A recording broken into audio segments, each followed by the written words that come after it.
허락하신 하나님의 말씀은 로마서 7장 1절로 13절까지의 말씀입니다.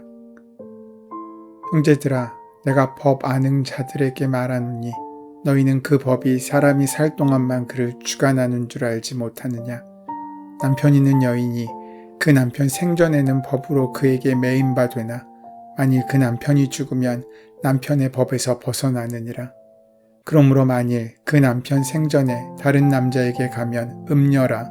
그러나 만일 남편이 죽으면 그 법에서 자유롭게 되나니 다른 남자에게 갈지라도 음녀가 되지 아니하느니라. 그러므로 내 형제들아, 너희도 그리스도 몸으로 말미암아 율법에 대하여 죽임을 당하였으니 이는 다른 이 곧 죽은 자 가운데서 살아나신 이에게 가서 우리가 하나님을 위하여 열매를 맺게 하려 함이라. 우리가 육신에 있을 때에는 율법으로 말미암는 죄의 정욕이 우리 지체 중에 역사하여 우리로 사망을 위하여 열매를 맺게 하였더니 이제는 우리가 얽매였던 것에 대하여 죽었으므로 율법에서 벗어났으니 이러므로 우리가 영의 새로운 것으로 섬길 것이요 율법 조문에 묵은 것으로 아니할지니라. 그런즉 우리가 무슨 말을 하리요? 율법이 죄냐? 그럴 수 없느니라. 율법으로 말미암지 않고는 내가 죄를 알지 못하였으니 곧 율법이 탐내지 말라 하지 아니하였더라면 내가 탐심을 알지 못하였으리라. 그러나 죄가 기회를 타서 계명으로 말미암아 내 속에서 온갖 탐심을 이루었나니 이는 율법이 없으면 죄가 죽은 것임이라. 전에 율법을 깨닫지 못했을 때에는 내가 살았더니 계명의 이름에 죄는 살아나고 나는 죽었도다. 생명에 이르게 할 그 계명이 내게 대하여 도리어 사망에 이르게 하는 것이 되었도다. 죄가 기회를 타서 계명으로 말미암아 나를 속이고 그것으로 나를 죽였는지라. 이로 보건대 율법은 거룩하고 계명도 거룩하고 의로우며 선하도다. 그런즉 선한 것이 내게 사명이 되었느냐? 그럴 수 없느니라. 오직 죄가 죄로 드러나기 위하여 선한 그것으로 말미암아 나를 죽게 만들었으니 이는 계명으로 말미암아 죄로 심히 죄되게 하려 함이라. 로마서 7장 1절에서 6절은 죄인인 우리가 어떻게 율법에서 해방되어 하나님과 함께 살게 되었는지를 결혼을 예를 들어 설명하고 있습니다. 7장 1절부터 6절은 7장과 8장을 아우르는 서론의 격으로 결혼한 여자가 남편이 살아있을 때 법으로 그에게 매어 살지만 남편이 죽은 후에는 자유를 얻는다는 신뢰를 들면서 그리스도인이 예수 그리스도로 말미암아 율법에 대해 죽었다는 것을 설명합니다. 유대인의 법에 따르면 여자는 남편이 살아있는 동안에만 남편에게 종속되어 남편을 섬기고 남편을 따르는 법에 매이게 됩니다. 만일 남편이 죽으면 죽은 남편에게는 놓여지게 되고 또 다른 남자와 결혼할 자유를 얻게 되는 것입니다. 배우자가 죽으면 부부간의 의무가 사라지게 되는 것처럼 말입니다. 마찬가지로 사람이 살 동안만 법의 주관을 받는다고 바울은 주장합니다. 이 주장은 지금도 유효합니다. 법은 그 사람이 살아있을 때에만 영향을 미칩니다.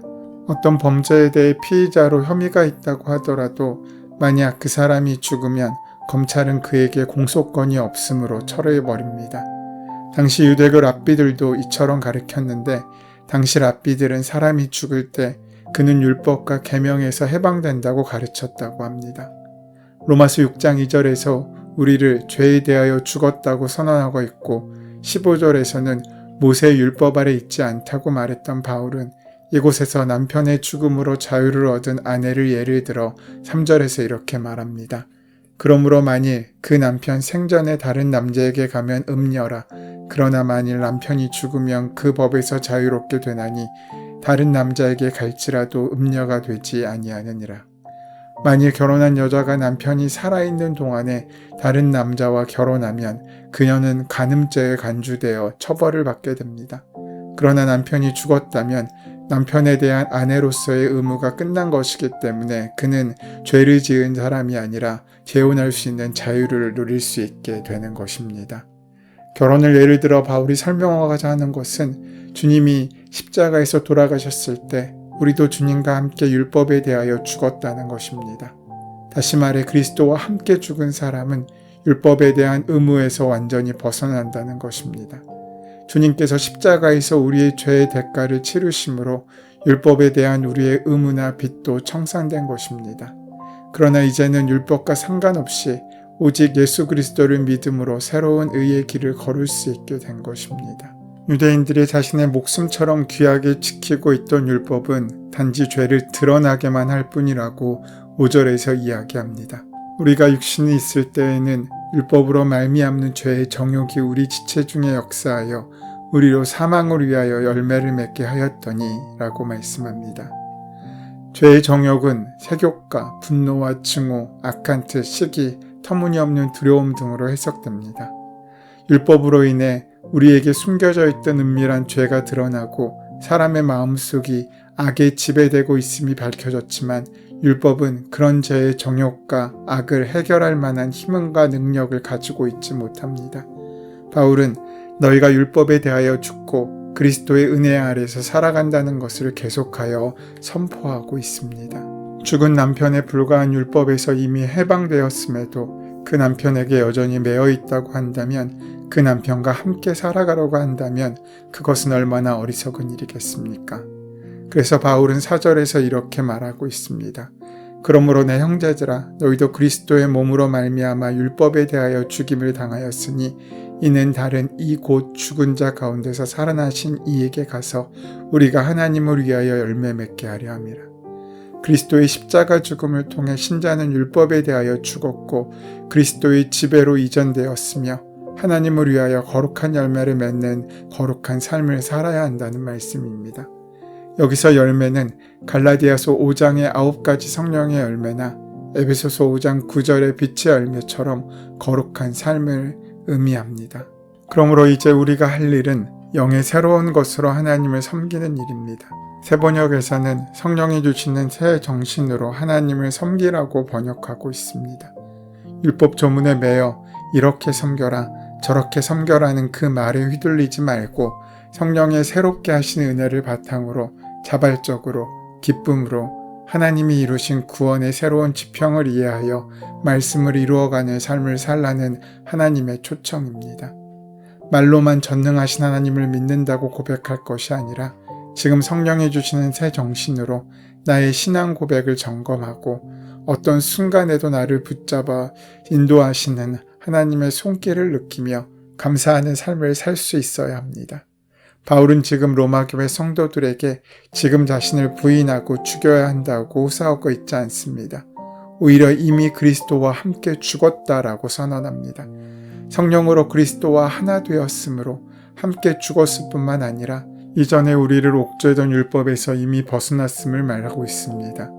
복음이 아닌 그 어떤 것도 우리를 얽어맬 수 없고 주님의 사랑에서 끊을 수 없습니다. 주님과 함께 죽은 그리스도인들은 율법의 길에서 죽었기 때문에 이제는 성령의 새 길을 따라 살 수 있다고 바울은 말씀합니다. 율법이라는 남편이 죽기 전에는 율법에 매여 있기 때문에 떠날 수 없었지만 그리스도 예수를 통해 율법에 대하여 죽었으므로 율법에 매일 필요도 없고 죽은 율법을 삶의 원리로 삼아서도 안 된다는 말씀입니다. 그리스도께서 우리를 대신하여 죽으셨지만 그리스도만 죽으신 것이 아니라 우리도 그 죽음에 함께 참여했고 새로운 신분을 얻게 되었습니다. 6절 말씀입니다. 이제는 우리가 얽매였던 것에 대하여 죽었으므로 율법에서 벗어났으니 이러므로 우리가 영의 새로운 것으로 섬길 것이요 율법 조문에 묶은 것으로 아니할지니라. 죄로 인해 죽을 수밖에 없는 우리를 대신하여 주님께서 십자가에서 죽으심으로 우리는 주님과 함께 율법적으로 죽은 것이나 다름없습니다. 그리고 그렇게 죽음으로 율법의 모든 의무에서부터 해방된 것입니다. 이제는 율법에 매여 부자유스럽게 살지 않고 성령께서 인도하시는 대로 살아갈 수 있는 것입니다.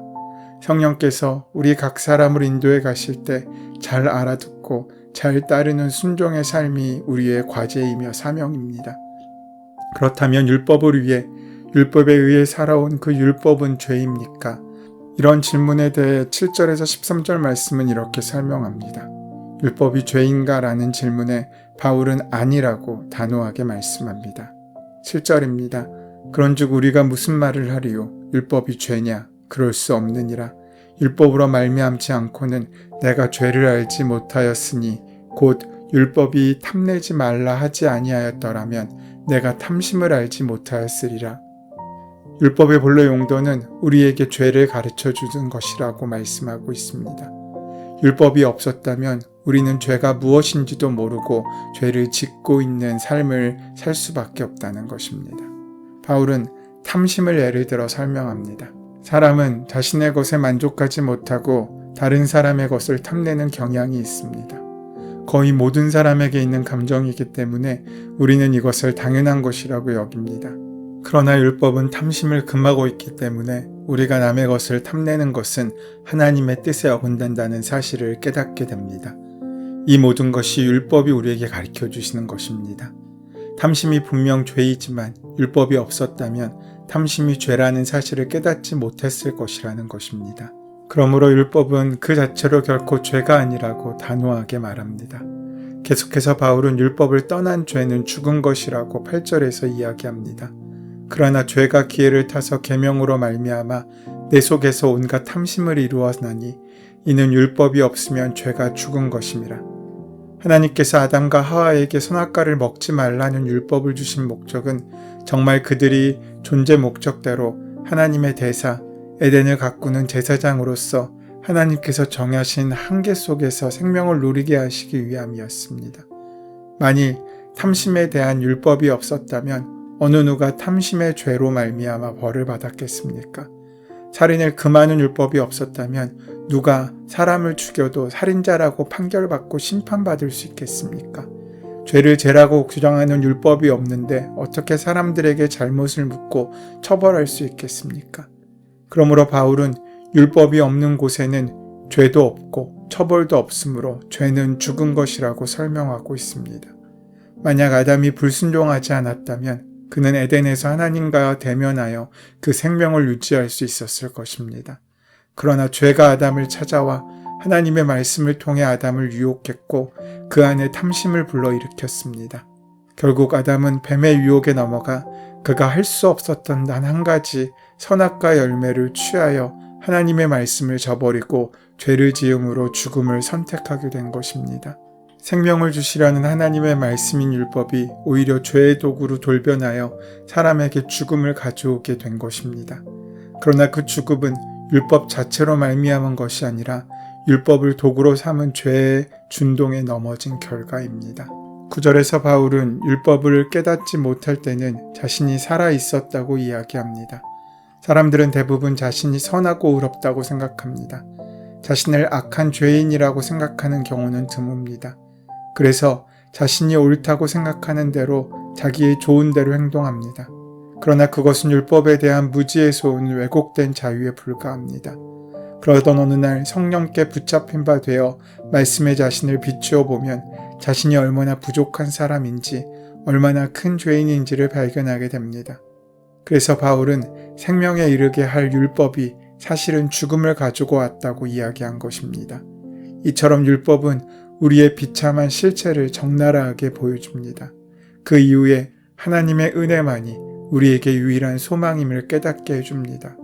바울의 12절 말씀처럼 율법은 거룩하고 계명도 거룩하고 의로우며 선하다라고 볼 수 있습니다. 율법 자체는 하나님의 선하신 의지를 담고 있으며 하나님이 사람과 이 세상과의 다른 관계 속에 살아가도록 우리를 도울 뿐만 아니라 생명을 주시려는 목적을 갖고 있다고 볼 수 있습니다. 그러나 사망을 가져다주는 매개가 된다는 것에서 율법이 갖는 부정적 기능이 있는 것입니다. 성령이 새롭게 하시는 은혜가 아니고서는 우리는 하나님 앞에서 새로운 삶을 살아갈 어떠한 방편도 갖지 못했습니다.